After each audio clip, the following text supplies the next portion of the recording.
இயேசுவின் நாமத்தினாலே உங்களை யாவரை நான் வாழ்த்துகிறேன், உங்களை யாவரை நான் வரவேற்கிறேன்.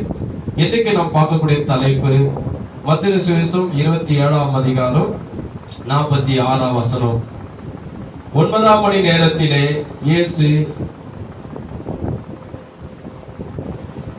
ஏலி ஏலி லாமா சபக்தனி என்று மிகுந்த சத்தமிட்டு கூப்பிட்டார். அதற்கு என் தேவனே ஏன் என்னை கைவிட்டு என்று அர்த்தமா? இன்னைக்கு நான் பார்க்கக்கூடிய தலைப்பு என்னவென்றால், பார்க்கும்போது ஆண்டவர் சொன்ன ஒரு வார்த்தை, அவர் சொன்னாரு, 4வது வார்த்தை, என் தேவனே ஏன் என்னை கைவிட்டீர் என்று. ஏசப்பா சிலுவையிலே மரிக்கும் போது அவர் பேசின 4வது வார்த்தை, அதுதான் நாம பார்க்க போகிறோம். கவனிங்க, முகத்தை பாருங்க, தேவ வசனத்தை நாம் கேட்க போகிறோம். இதுல பெரிய ஒரு ஆசீர்வாதம் இருக்குது. ஏசப்பா சிலுவையிலே மரிக்கும் போது அவர் இந்த வார்த்தை 4வது வார்த்தையாக, என் தேவனே ஏன் என்னை கைவிட்டி. இந்த வார்த்தையை ஏசப்பா சிலுவையிலே தொங்கிக் கொண்டிருக்கும் போது ஆணினாலும் ஈட்டினாலும் முள்ளினாலும் வாரினாலும் ஒரு சரீரம் அடிக்கப்பட்டு ரத்தம் சிந்தி கண்ணீரோடு சிலுவையிலே தொங்கிக் கொண்டிருக்கும் போது, அவர் சிலுவையிலே தன் ஜீவன் போகிற நேரத்திலே, தன் உயிர் போகிற நேரத்திலே 4வது வார்த்தையாக, என் தேவனே ஏன் என்னை கைவிட்டீர் என்று ஏசப்பா பிதாவை நோக்கி கேட்கிறார். ஏன் இந்த வார்த்தையை ஏசப்பா பிதாவாகிய தேவனை நோக்கி கேட்கிறார்? ஏன் அவர் கேட்க வேண்டும்? அவரு ஊழியம் செய்யும் போது அவர் சொன்ன ஒரு வார்த்தை, நான் பிதாவின் நாமத்தினாலே பரிசுத்த ஆவினாலே பிசாசுகளை துரத்துகிறேன் என்று சொன்னார். சீசர்களை பார்த்து சொல்லும் போது, நீங்க எல்லாரும் என்னை விட்டு போகிறீர்கள், நான் தனித்திரேன், பிதா என்னோடு கூட இருக்கிறார். ஒரு ஆமே சொல்லுவோமா? ஒரு அல்லேலூயா சொல்லுவோமா? அப்ப அப்படி சொன்ன ஒரு வார்த்தை, ஆனா சிலுவையிலே மரிக்கும் போது, என் தேவனே ஏன் என்னை கைவிட்டீர் என்று ஏசப்பா தேவனை நோக்கி ஏன் அந்த வார்த்தை கேட்க வேண்டும்? ஏனென்றால் வேதம் சொல்லுகிறது, ஆதிகாமத்தில் நாம் பார்க்கும் போது 2ஆம் அதிகாரம் 19ஆம் வசனத்திலிருந்து 20ஆம் வசனம் வரைக்கும் நாம் பார்க்கும் போது, தேவன் ஆதாமை ஏவாளையும் சிருஷ்டித்தார். ஆதாமை சிருஷ்டித்து அவனுக்கு என்ன செய்தாரா? அவனோடு பேசினான், அவனோடு உறவாடினான், அவனோடு ஐக்கியம் கொண்டான். அதிகாலையிலே அவனோடு சேர்ந்து ஒன்றாக இணைந்திருந்தான். வேதம் சொல்லுகிறது, தேவன் சகலவிதமான பறவைகளை சிருஷ்டித்து அந்த பறவைகள் எல்லாம் ஆதாமிடை கொண்டு வந்தான். தேவனாய் கர்த்தர் சகல விதமான மிருகங்களை சிருஷ்டித்து அந்த மிருகங்கள் எல்லாம் கர்த்தர் ஆதாமிகிட்ட கொண்டு வந்தாராம். அந்த மிருகங்களுக்கெல்லாம் ஆதாம் என்ன பெயரிடுவானோ என்று பார்த்தாராம். மிருகங்களுக்கெல்லாம் யார் பெயர் வச்சது தெரியுமா? பறவைகளுக்கெல்லாம் யார் பெயர் வச்சது தெரியுமா? உங்க தாத்தா பேர் வச்சாங்களா? இல்ல உங்க பாட்டி பேர் வச்சாங்களா? எல்லா மிருகங்களுக்கு யார் பெயர் வச்சு தெரியுமா? எல்லா பறவைகளுக்கு யார் பெயர் வச்சு தெரியுமா? ஆதாம் தான் பெயர் வச்சான். ஆதாம் தான் பெயர் வச்சாரு. ஆதிகாமத்துல 2ஆம் அதிகாரம் 19-20 இருக்கு, நீங்க படிச்சு பாருங்க. ஆதாம் எந்தெந்த பெயர் மிருகங்களுக்கு வைத்தாலோ அந்தந்த பெயர் மிருகங்களுக்கு உண்டாயிற்று. ஆதாம் எந்தெந்த பெயர்களை பறவைகளுக்கு வைத்தாலோ அந்தந்த பெயர்கள் பறவைகளுக்கு உண்டாயிற்று என்று வேதம் சொல்லுகிறது. அந்த அளவு நான் என்ன சொல்ல வரேன்னா, தேவனுக்கும் ஆதாமுக்கும் உள்ள ஒரு உறவு எப்படி இருந்ததுன்னா, ஒரு தகப்பன் பிள்ளை போல, ஒரு தகப்பன் மகன் போல ஒரு உறவாடுவது, பேசுவது, ஒரு ஐக்கியம் கொள்வது, அன்பு கூறுவது, ஐக்கியம் கொள்வது, ஒன்னா இருப்பது, அந்த அளவு ஒரு மனமாய் இருப்பது தேவனுக்கும் ஆதாமுக்கும் அப்படி இருந்தது ஒரு உறவு. ஒரு தகப்பன் ஒரு பிள்ளை போல ஒரு ஐக்கிய உறவு இருந்தது. அப்படிதான் தேவன் நம்மளை எல்லாரையும் படைச்சாரு. நம்மளை எல்லாரையும் தேவனாய் கர்த்தர் அப்படிதான் சிருஷ்டித்தாரு. அவர் நம்மளை உண்டாக்கிற தேவன், நாம் அவருடைய சத்தமா சொன்ன நாம எல்லாம் அவருக்கு பிள்ளைகள். அவர் நமக்கு சூப்பர். கைக்கு தட்டி கர்த்தரை மகிமைப்படுத்துங்க. நல்ல கரங்க தட்டி ஆண்டவரை மகிமைப்படுத்துங்க. தேவன் நமக்கு என்னவா இருக்கிறார்? தகப்பனா இருக்கிறார். நாம் அவருடைய பிள்ளைகளா இருக்கிறோம். அப்படிதான் தேவன் நம்மளை படைத்தார். ஆனா ஏதோ தோட்டத்தில் இருக்கும் போது என்ன பண்ணா, பிசாசு பார்த்துக்கிட்டே இருந்தான். இந்த தேவன் இந்த சராசரங்களை உருவாக்கினவர், உலகத்தை உருவாக்கினவர், சூரியனையும் சந்திரனையும் நட்சத்திரங்களையும் 9 கோள்களையும் எல்லாவற்றையும் உண்டாக்கினவர். நம்ம அவருடைய பருவத்தில் இருந்தோம். நம்மள இந்த பூமியில தள்ளி கடைசியா நரகத்தில் தள்ள போறாரு. ஒரு சாதாரண ஒரு மனிதன், இவன் மண்ணில உருவாக்கப்பட்டவன். இவங்கிட்ட அண்ட சராசரங்களை உண்டாக்கின கடவுள் தேவன், சூரியனையும் சந்திரனையும் உண்டாக்கினவர் ஒரு பேசுறாரு, பழகுறாரு, உறவு கொள்றாரு, ஐக்கியம் கொள்றாரு, அவனோடு ரொம்ப நட்பு வச்சிருக்கிறாரு, ஒரு தகப்பனை போல பேசுறாரு. இந்த ஆதாமும் அவர்கிட்ட ஒரு தகப்பனை ஒரு பிள்ளை போல பழகுறான்னு சொல்லி அந்த பிசாசுக்குள்ள என்ன வந்ததுன்னா, பொறாம வந்தது, கோபம் வந்தது, எரிச்சல் வந்தது. இந்த ஆதாம் தேவன் கிட்ட சேரக்கூடாது, தேவன் ஆதாம் கிட்ட சேரக்கூடாது. ஆண்டவர் சொன்னார், ஆதிகாமம் 1ஆம் அதிகாரம் 26, 27, 28 நீங்க படிச்சு பாருங்க. பூமியில் இருக்கிற எல்லாவற்றையும் கர்த்தர் ஆதாமுக்கு கொடுத்தார். ஆதாமை பார்த்து சொன்னாரு, எல்லாவற்றையும் நீ ஆண்டுக்கொள், எல்லாவற்றையும் கொடுத்தாராம். இப்ப பாருங்க, சமுத்திரத்துல எவ்வளவு மீன்கள் இருக்குது. அதெல்லாம் யாரு பிடிக்கிறா? மனசெல்லாம். அதெல்லாம் யார் சாப்பிடுறா? ஆடு மாடுகளை யார் சாப்பிடுறா? எல்லாவற்றையும் ஆண்டவரே. பழங்கள்லாம் யார் சாப்பிடுறா? காய்கறிகளை யார் சாப்பிடுறா? ஆண்டவர் பண்ண எல்லா ஓடுற நதிகளை யாரு குடிக்கிறது? அப்போ அதுதான் தேவன் பண்ண. அப்போ பார்த்த பிசாசுக்கு என்ன வந்தது? கோபம் வந்தது, எரிச்சல் வந்தது. என்னடா இது,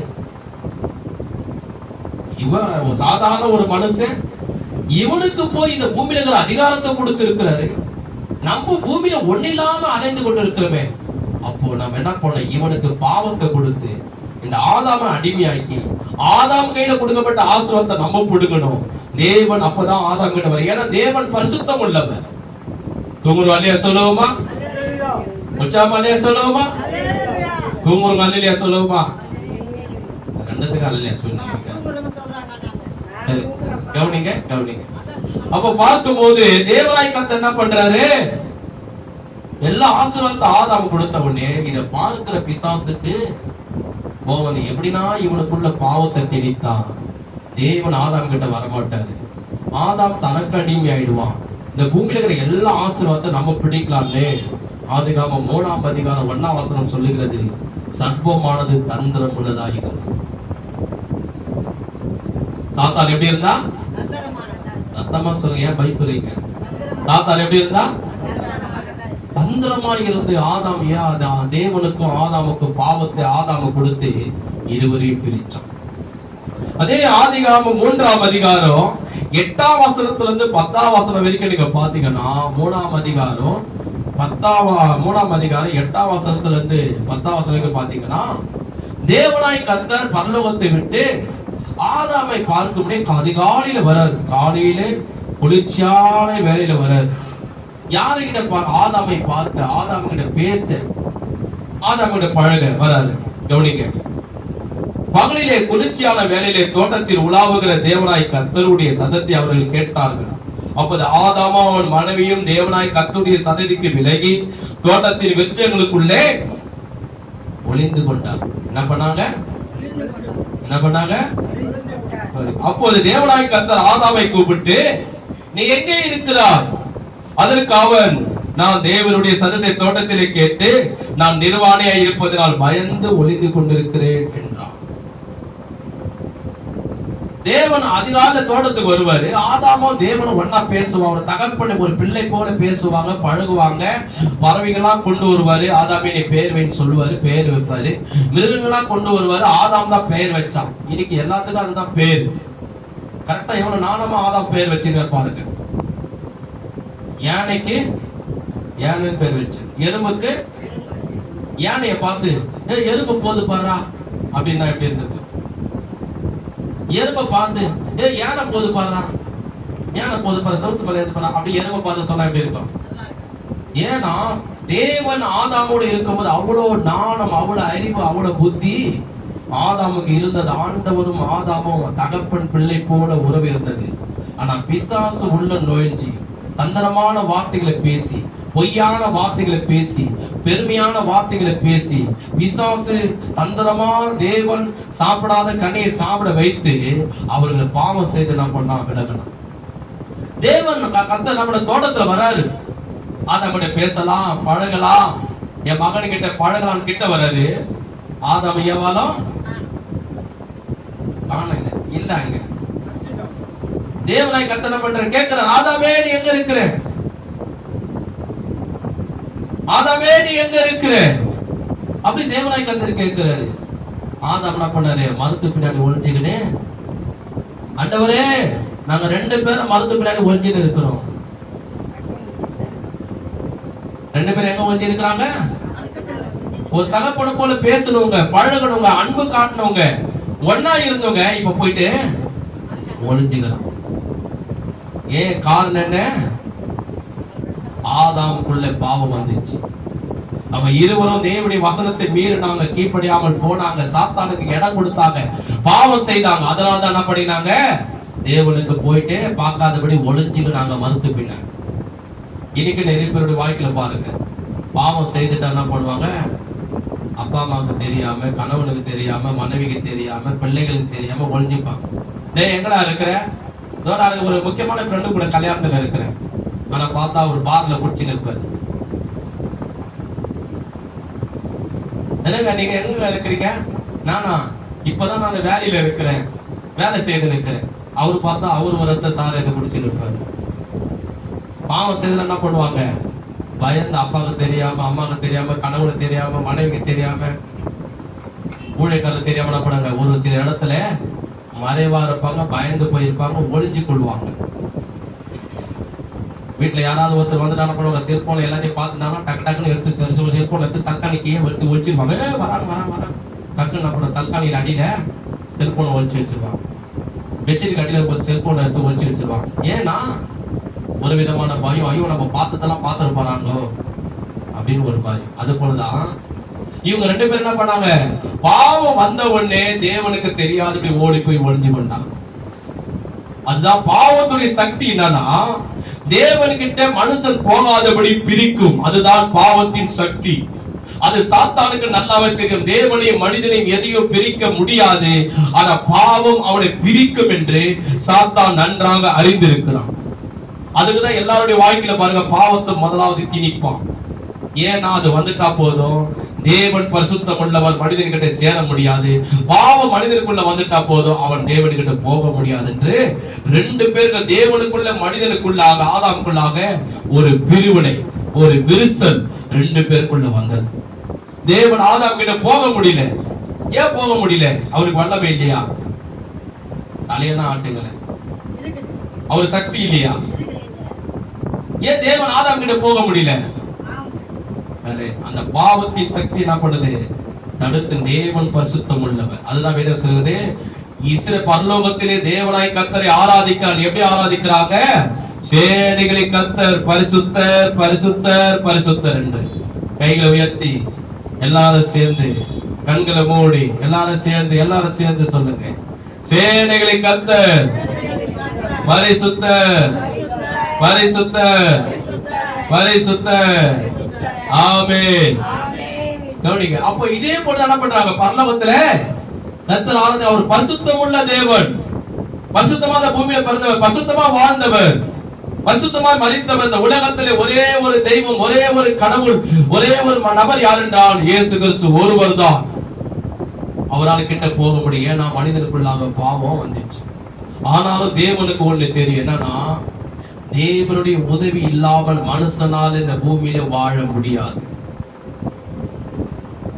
மனுஷனா நினைச்சுக்கிறான் என்னுடைய உதவி இல்லாம கடவுள் தான் வாழ முடியாது. மனுஷனுடைய உதவி இல்லாமல் கடவுள் இந்த உலகத்தில் வாழ முடியும். அவருக்கு வல்லமை இருக்கு, ஆற்றல் இருக்குது, சக்தி இருக்குது, ஞானம் இருக்குது, அறிவு இருக்குது.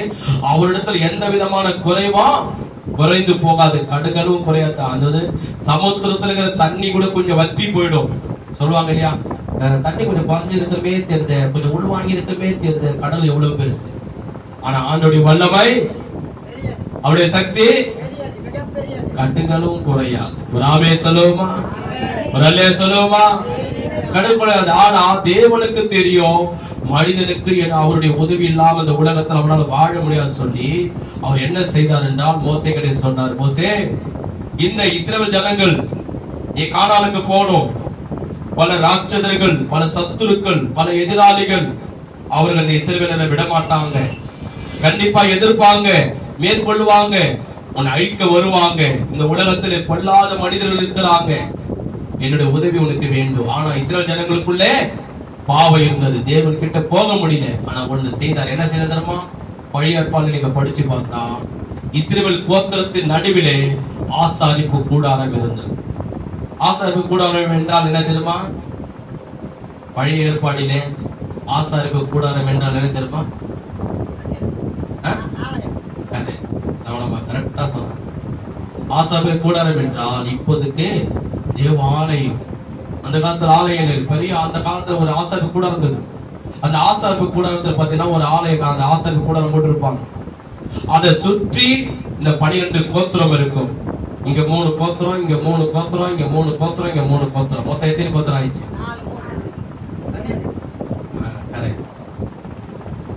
12 கோத்திரம் சுத்தி இருந்தது. ஆசாரிப்பு கூடாரம் நடுவுல இருந்தது. அந்த ஆசாரிப்பு கூடத்துக்குள்ளதான் தேவன் வாசம் பண்ணினான். அந்த தேவன் அந்த ஆசாரிப்பு கூடத்துல கூட போகணும்னா, தேவனுக்கிட்ட பேசணும்னா, தேவனுக்கிட்ட ஜெபிக்கணும்னா, அவர்கிட்ட ஐக்கியப்படணும், யாரும் போக முடியாது. ஏனென்றால் மனிதன் பாவியா இருக்கிறான். தேவனாய் கர்த்தர் பரிசுத்தம் உள்ளவராய் இருக்கிறார். ஒரு ஆமென் சொல்லுவோமா? சத்தமா சொல்லுவோமா? அல்லேலூயா. அப்போ அந்த ஆசாரிப்பு கூடத்துல கூட ஜனங்களுடைய பாவ மன்னிப்புக்காக ஒரே ஒரு ஆசாரியன் போவான். அது இருக்குது. எபிரேயர் 9ஆம் அதிகாரம் 25ஆம் வசனத்துல இருக்குது. ஒரே ஒரு ஆசாரியன் போவான். வருஷத்துல ஒரே ஒரு நாள் ஜனங்கள்லாம் அந்த ஆலயத்தை சுற்றி இருப்பார்கள். அந்த ஆசாரியன் உள்ள போகும்போது பாத்தீங்கன்னா நிறைய நிபந்தனைகள் இருக்கிறது, நிறைய கட்டளைகள் இருக்குது, நிறைய பிரமாணங்கள் இருக்குது. அது எல்லாம் கை கொள்ள வேண்டும். அது எல்லாவற்றையும் கை கொண்டுதான் அந்த ஆசாரியன் அந்த ஆலயத்துக்குள்ள ஆசாரியன் கொடுத்து போகணும். அந்த உள்ள போயிட்டு தூப கலசத்தை செலுத்துவான். இதை பாக்குறீங்களா? இந்த மாதிரி குத்து விளக்கு. இந்த குத்து விளக்கு தான், இது போல 7 குத்து விளக்கு தான் அந்த ஆசாரிப்பு கூட ஸ்தலத்திலே மகா பரிசுத்த ஸ்தலத்துல இருக்கும். மகா பரிசுத்த ஸ்தலம், அது உள்ளே 3 அறைகள் இருக்கும். வாசஸ்தலம், அதுக்கப்புறம் பரிசுத்த ஸ்தலம், அதுக்கப்புறம் மகா பரிசுத்தலம். அந்த மகா பரிசுத்த ஸ்தலத்துல தான் இந்த 7 குத்து விளக்கு இருக்கும். அதுக்குதான் அந்த குத்து விளக்கு போட்டிருக்கு. ஏன் குத்து விளக்குனா, தேவனாய் கர்த்தர் வெளிப்படுத்தும் விஷயம் சொல்லப்படுகிறது, அவர் 7 குத்து விளக்கு மத்தியில் உலாவுகிற கர்த்தர். இந்த குத்து விளக்கு என்னங்க எத்தனை இருக்குன்னு இருக்கா? ஆனா வசனம் இருக்குது, 7 குத்து விளக்கு மத்தியில் அவர் உலாவுகிறவர். ஆனாதான் கர்த்தர் இங்க நம்ம ஆலயத்திலே உலாவி கொண்டு இருக்கிறார். கையை தட்டி கர்த்தரை மகிமைப்படுத்துவோமா? அப்ப அந்த உள்ள ஆசாரியன் உள்ள போகும்போது என்ன பண்ணுவார் என்றால், பயத்தோட போகணும், நடுக்கத்தோட போகணும். கொஞ்சம் பாவம் இருந்தாலும் ஒரு தேவத்தோட அடித்து செத்து போகணும். ஏன்னா அது உள்ள தேவன் வாசம் பண்ணுவான். அது உள்ள யாரும் போக முடியும். அவன் தூப கலசத்தை கொண்டு போய் தேவனாய் கர்த்தருக்கு தூபங்களை செலுத்துவான். செலுத்தின பிற்பாடு அது என்ன பண்ணுவான், அப்படியே அமைதியோடு பொறுமையோடு பேசாமல் கொள்ளாமல் பயபக்தியோடு அந்த ஆசாரியன் அந்த ஆலயத்தை விட்டு வெளியே வருவான். ஆனா இன்னைக்கு பாருங்க, இன்னைக்கு ஆலயத்தோட வரும்போது இன்னைக்கு ஒரு ஆராதனை நடக்குது, ஒரு பிரசங்கம் நடக்குது, போன் வந்து போன் எடுத்து பேசிக்கலாம். இன்னைக்கு நம்ம சர்ச்சில் இல்லை, நிறைய இடத்துல பாத்துக்கிறேன், நிறைய மீட்டிங்ல ஆராதனை நடக்குது, பிரசங்கம் பண்றாங்க, ஆண்டவர் ஊழியக்காரர் மூலமா பேசுறாரு, மத்த கிட்ட பேசினேன். போன வாரம் உன்னை நான் பார்க்கவே இல்லையே, எங்க போயிருக்க? எப்போ அந்த பிரசங்கம் பண்ணும் போதுதான் கேட்கும், முடிஞ்ச பிற்பாடு கேட்காது. அப்பதான் ஒண்ணு என்ன பண்ண மெசேஜ் பண்ணிருக்க போன். எப்போ அந்த பிரசங்கத்தை கேட்கிற நேரத்துல அப்பதான் போன் எடுத்து பேசியிருக்கோம். ஏன்னா ஆண்டவரை குறிச்சு ஒரு பயம் இல்லை, கர்த்தரை குறிச்சு ஒரு பயம் இல்லை. பிரசங்கம் பண்ணிருக்கோம். அந்த பிரசங்கம் இப்ப நான் கூட மீட்டிங்ல பாக்குறேன், பிரசங்கம் நடந்துருக்குது. அப்பதான் இன்னொருத்தர் சீரியஸா ஒருத்தர் கிட்ட பேசியிருக்கான். பேசமானா நான் சொல்லலை, நான் சொல்றதை கொஞ்சம் புரிஞ்சுக்க. நான் கூப்பிட்டு சொன்னேன், இந்த மீட்டிங் நடக்கிறத நான் சகித்து ஜனங்க கேட்கணும், ரட்சிக்கப்படுறதுக்காக நான் மீட்டிங் இவ்வளவு கஷ்டப்பட்டு நடத்துறேன். இந்த நேரத்துல போய் இந்த காரியம் அந்த காரியம் நீ பேசுறீ, முடிஞ்ச பிற்பாடு என்ன பண்ணு, பேசு, பழகு, போன இடத்துல பேச, அது உனக்கு உரிமை இருக்குது. ஆனா கர்த்தர் ஊழியக்காரர் மூலமா பேசும்போது, கர்த்தரை நாம் ஆராதிக்கும் போது பயத்துடனே நடுக்கத்துடனே நாம் ஆராதிக்க வேண்டும். இன்னைக்கு நம்ம சூரியனுடைய வெளிச்சம் எப்படி இருக்குது? 10 நிமிஷம் நிக்க முடியுதா? தலையெல்லாம் ஆட்டுங்க. நீங்க எல்லாம் ஃபாரின்ல இருந்து வந்துக்கிறீங்க தெரியும், பேச மாட்டீங்க. 10 நிமிஷம் நம்மளால வெயில நிக்க முடியுதா? நிக்க முடியல. அந்த சூரியன் எவ்வளோ மில்லியன் கணக்கில் இருக்குது. அந்த சூரியனே உண்டாக்கிற தேவன் இவரு எவ்வளவு பெரியவராய் இருப்பார். ஒரு ஆமென் சொல்லுவோம். ஒரே ஒரு பாம்பு வந்துச்சுன்னா போதும், நம்ம மொழியில தமிழ்ல என்ன சொல்லுவாங்க, படையே நடுங்கும். எல்லாம் துணியை காண துண்டை காண போயிடும். கோடிக்கணக்கான பாம்புகளை உண்டாக்கின நம்ம தேவன், அவருக்கு எவ்வளவு நம்ம பயப்படணும். காட்டுல இருக்கிற ஒரு சிங்கமோ ஒரு புலியோ கிராமத்துல வந்துச்சுன்னா அந்த ஊரே பயப்படும். ஒரு மிருகம், எங்க ஊர்ல சிறுத்தை நடமாடுது, எங்க ஊர்ல புலி நடமாடுது, உங்களுக்கு பயமாகுது, நாங்களாம் நைட்ல கதவு சாத்திக்கிறோம், அந்த ஊரே பயப்படும். ஒரு புலியை கண்டு, ஒரு சிறுத்தையை கண்டு. உலகத்துல இருக்கிற எல்லா கோடிக்கணக்கான மிருகங்களை உண்டாக்கினவர் நாம் ஆராதிக்கிற ஆண்டவர், அவருக்கு நாம் எவ்வளவு பயப்படணும். நாமே சொல்லுவோமா? ஆனா அவருக்கு தான் பயம் இல்லை. புலியை கண்டா பயப்படுவாங்க, பாம்பை கண்டா பயப்படுவாங்க, பேயை கண்டா கூட பயப்படுவாங்க. பேயே ஆண்டவருக்கு பயப்படும். ஆனா ஜனங்க ஆண்டவருக்கு பயப்படாது. உள்ள சர்ச்சு உள்ள ஆராதனை நடக்கும் போது, பிரசங்கம் பண்ணும்போது தான் போன்ல பேசி இருக்கும், மெசேஜ் பண்ணி இருக்கும், அப்பதான் ஒண்ணு நோட்டி இருக்கும். ஏன்னா ஆண்டவர் குறிச்சு வழியில் அந்த காலத்துல எப்படி போனாங்க தெரியுமா? பயபக்தியோடு உள்ள போவாங்க, நடுக்கத்தோடு போவாங்க, அமைதியோடு போவாங்க. ஒரு வார்த்தை, ஒரு குண்டு ஊசி சத்தம் கூட கேட்காது. ஏன்னா அந்த அளவு ஆண்டவர் மேல பயத்தை வச்சு உள்ள போவாங்க. அப்படி வெளியே வருவாங்க. வருஷத்துல ஒரே ஒரு முறை யாரும் உள்ள போக முடியாது, யாரும் தேவன் கிட்ட சேர முடியாது, ஐக்கியம் கொள்ள. ஏனென்றால் மனிதனுக்குள்ளே பாவம் இருந்தது, தேவன் மகா பரிசுத்தமாய் இருந்தார். பாருங்க என்ன நடந்தது. ஆனாலும் தேவன் இந்த காரியத்தை விரும்பல. மனிதன் தூரமா இருக்கவோ, அவர் தள்ளி இருக்கவோ, அவன் எனக்கு பயந்து நடுங்கவோ அவர் விரும்பல. அவன் தூரமா இருக்கிற தேவன் விரும்பல, அவன் பிரிந்து இருக்கிற தேவன் விரும்பல. அவன் தன்னிடம் வரணும், தன்னோட ஐக்கியம் கொள்ளணும், அவன் தன்னிட பேசணும். ஒரு தகப்பன் தன் பிள்ளை போல ஒரு உறவு கொள்ளணும், ஒரு ஐக்கியம் கொள்ளணும். அவனோட நான் பேசணும், அவன் என்கிட்ட பேசணும், நான் அவனோட அன்பா இருக்கணும், அவனும் என்கிட்ட அன்பா இருக்கணும் சொல்லி தேவன் என்ன பண்ணார் என்றால், எது சொல்லுகிறது, தேவன் உலகத்தின் மேல் அன்பு கூர்ந்தபடியா நான் சொந்த குமாரனை சிறுவிலே தந்தருளி இவ்வளவாய் உலகத்தில் அன்பு கூர்ந்தார். பிதாவாகிய தேவனை கைகள் தட்டி ஆண்டவரை மேம்படுத்துவோமா? அதுதான் யோவான் சுவிசேஷம் 3ஆம் அதிகாரம் 16ஆம் வசனம் சொல்லுகிறது, தேவன் நம்மேல் அன்பு வைத்தபடியா பாவியா இருக்கிற நம்முடைய பாவங்களை மன்னித்து பிரிந்திருந்த நம்மை ஒன்று சேர முடியும், அவருடைய பேச முடியும், ஐக்கியம் கொள்ள முடியாக தேவன் தம்முடைய குமாரனை அனுப்பினார். அதான் வேதம் சொல்லுகிறது. அந்த ஆசாரியர்கள் பார்த்தீங்கன்னா இஸ்ரவேல் ஜனங்கள் பாவ மன்னிப்பு பெற என்ன செய்ய வேண்டும் என்றால், ஒரு ஆட்டை எடுத்து பலி செலுத்த வேண்டும். ஆட்டை எடுத்து பலி செலுத்துற பிற்பாடுதான் அவர் என்ன பண்ணுவாங்க, அந்த யாத்திராகமத்திலே இருக்கிறது 12ஆம் அதிகாரம் 5ஆம் வசனத்துல இருக்கிறது, ஒரு மனிதனுக்கு பாவ மன்னிப்பு வேணும்னா ஒரு ஆட்டை பலி செலுத்துவாங்க. இப்ப கூட சில முறைகள் நீங்க பாருங்க, இந்துஸ்ல கூட சில பாவ மன்னிப்பு பெறணும்னா கோயை பலி செலுத்துவாங்க. எங்க ஆயா அப்படிதான் பண்ணுவாங்க. எங்க ஆயா பேர் முடியுமா, ஒரு கோயை எடுத்து அறுத்து 3 செங்கல்கள் வச்சு பலி செலுத்துவாங்க. ஏன் இதெல்லாம் செய்யற, கம்முன்னு இரு, உனக்கு ஒன்னே புரியாது, கொடுக்குற கறியை சோறை மட்டும் சாப்பிடு அப்படின்னு. ஐயா நீ கும்பிடும் போதெல்லாம் எனக்கு கறி சோறு கொடுக்குறேன், நானும் கையில வாங்கி சாப்பிடுறேன், எதுக்குன்னு சொன்னா நல்லா இருக்கும் ஐயா, அப்போதான் சாமி நம்மளை மன்னிக்கும். அப்படின்னா அக்கிரமம் செய்த, நான் தான் செய்தேன், வேற 1000 கேள்வி கேட்டுங்கிறது இது அப்படின்னு. அப்ப அவங்களுக்கு காரணம், இப்ப முஸ்லீம் மக்கள் கூட பாத்தீங்கன்னா அவங்களுடைய பண்டிகை நாட்கள் வரும்போது ஒரு ஆட்டை பலி செலுத்துவாங்க, இந்து மக்களுக்கு கோயை பலி செலுத்துவாங்க. அது பழைய ஏற்பாட்டில் நாம் பார்க்கும் போது வேதம் சொல்லுகிறது, ஒரு ஆட்டை எடுத்து பலி செலுத்துவாங்க. ஏனென்றால் நமக்கு பாவ மன்னிப்பு கிடைக்க வேண்டும். அது நிஜம் அல்ல, நேலாட்டும். யாருக்கு நேலாட்டும் என்றால் வேதம் சொல்லுகிறது, இயேசு கிறிஸ்துவுக்கு நேலாட்டும். வேதம் சொல்லுகிறது யோவான் சுவிசேஷம் 1ஆம் அதிகாரம் 1ல இருந்து 3 வரைக்கும் நீங்க படிச்சு பார்த்தீங்கன்னா, ஆதியிலே வார்த்தை இருந்தது, அந்த வார்த்தை தேவனிடத்தில் இருந்தது, அந்த வார்த்தையே தேவனாய் இருந்தது, அவராலே சகலமும் சிருஷ்டிக்கப்பட்டது, அவராலே அல்லாமல் ஒன்று உருவாக்கப்படவில்லை, அவரே உலகத்துக்கு ஒளியாக வந்தார். அல்லேலூயா. கைகளை தட்டி கர்த்தரை நாம் மகிமைப்படுத்த உற்சாகமாக நல்ல கைகளை தட்டி ஆண்டவரை மகிமைப்படுத்த. இயேசு கிறிஸ்து இந்த பூமிக்கு வந்தார். அவர் வாழும்போது அவருக்கு முன்னோடியாக யோவான் ஸ்நானகன் வந்தார். அவர் இயேசுவை பார்த்து என்ன சொன்னார் தெரியுமா?